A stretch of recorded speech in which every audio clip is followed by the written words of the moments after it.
জুলুম, অত্যাচার, নির্যাতন, নিপীড়ন সব কিছু ভোগ করে নিজের মাতৃভূমিকে ছেড়ে মদিনাতুল মুনাওয়ারায় গিয়ে বিভিন্ন যুদ্ধ বিগ্রহ, সমাজ সংস্কৃতি সবকিছু নিয়ে হুজুর আলাইহিস সালাতু ওয়াস সালাম ব্যতিব্যস্ত। এমন সময়ে ফতেহ মক্কার জন্য আল্লাহ পাকের পক্ষ থেকে আয়াত নাযিল হয়েছে, ইন্না ফাতহনা লাকুম ফাতহান মুবিনা।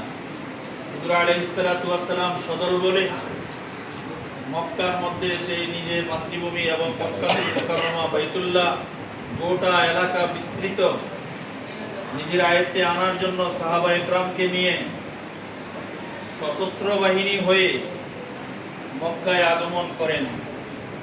আর হুজুরের জবানে ওই সময় জারি ছিল জাল হক ওয়া যাহাকাল বাতিল ইন্নাল বাতিলা কানা যাহুকা। তো আল্লাহ পাক বাতিলকে এমনই নিশ্চিহ্ন করছেন। আবু জেহেলের বাড়ি যারা আপনারা গেছেন জানেন, বর্তমানে হাম্মামখানা, এটাও একেবারে মারোয়া পাহাড়ের কাছাকাছি।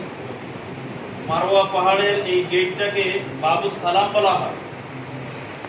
হাজী সাহেবেরা যখন যাবে সুন্নত হলো বাবু সালাম দিয়ে ঢোকা। হারামের সবচেয়ে বড় কাছাকাছি আবু জেহেলের বাড়ি। এরপরে এই লোকটা, তার মা তাকে গর্ভ অবস্থায় বাইতুল্লাহ শরীফ তওয়াফ করতেছিল। মাতাফের মধ্যে তার জন্ম হয়েছে। তওয়াফ করে যে মাতাফ, এই মাতাফের মধ্যে জন্ম হয়েছে।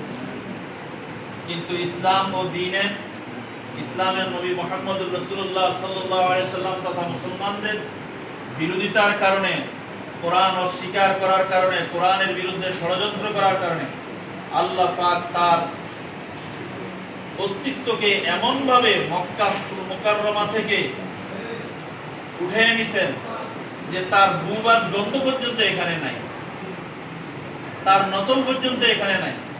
কোথায়? মদিনাতুল মুনাওয়ারা থেকেও প্রায় 150 কিলোমিটার দূরে বদরের কূপের মধ্যে আবু জেহেলকে নিক্ষেপ করা হয়েছে। আবু জেহেলের মৃত্যু সম্পর্কে আপনারা বুখারীর কিতাবুল মাগাজি থেকে খুব সুন্দর ঘটনা আছে, জানেন। হযরত ইবনে মাসউদ রাদিয়াল্লাহু তাআলা আনহু